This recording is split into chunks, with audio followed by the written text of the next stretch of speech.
The sponsor of today's video is PCBWay. If you have any projects that you want to get done and or assembled, then PCBWay is going to be a great choice. I've been using them for the past couple years and by far one of the best services I've used, whether you're a hobbyist and or professional alike. So definitely check the links down below. Hey, what is up guys, and welcome back. So in today's video we're going to be reviewing the HGLRC MotoWhoop. This is the 90mm, which means 2 inches. Now I'm not the biggest fans of 2-inch quadcopters and also pusher type quadcopters. However, this one is actually pretty decent, to be honest. I mean, you get around 2.5 to 3 minutes of flight time depending on the battery and depending on the payload you're carrying here. However, if you are looking for a 2-inch pusher quad, this is one I would recommend because it just works and you don't have to fight it, and it feels powerful enough. Actually, sometimes a bit too powerful for indoors. So indoors, I was actually flying it on a 3S, even though this thing takes 4S.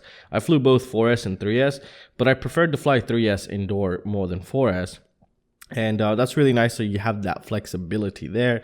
But still, flight time was still averaging between 2.5 to 3 minutes of flight time. I think it'd be very difficult to get 3.5 minutes of flight time on something like this. That's just something to take into consideration.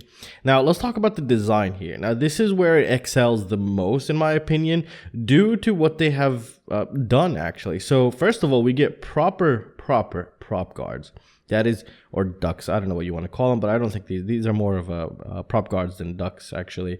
So we get injected molding prop guards, which is really nice, and they also give us 2 spares, which is really good. However, they are pretty tough, actually, so it's going to be very difficult to break them, and even if you do break them, you'll have a couple spares, which is really nice. It's not like that 3D printed bullshit, so this is really nice out of the box.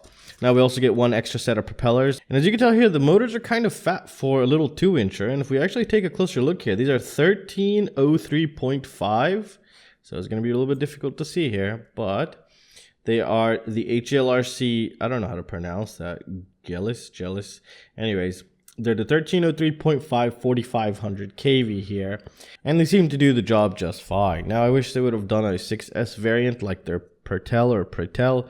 Now that thing is still my favorite micro till this day, which the thing flies for like 10 plus minutes on a 6S, has a lot of power, and the battery never sags, and it's just incredible actually what they did with that one.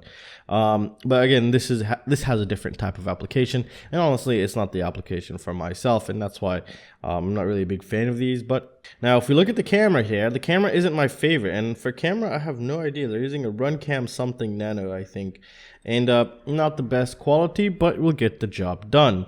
And also if you take a look here, you can see that the camera is connected to this 3D printed part, and you can feel a bit of jelloing going around.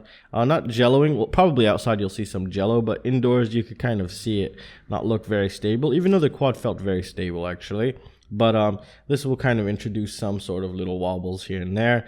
Obviously, if you have the camera with the stability or whatever you might be doing with a naked GoPro or the Beta FPV camera, then you should be fine here. As you can tell, we also do have our power coming straight up. So this is meant for something of that nature.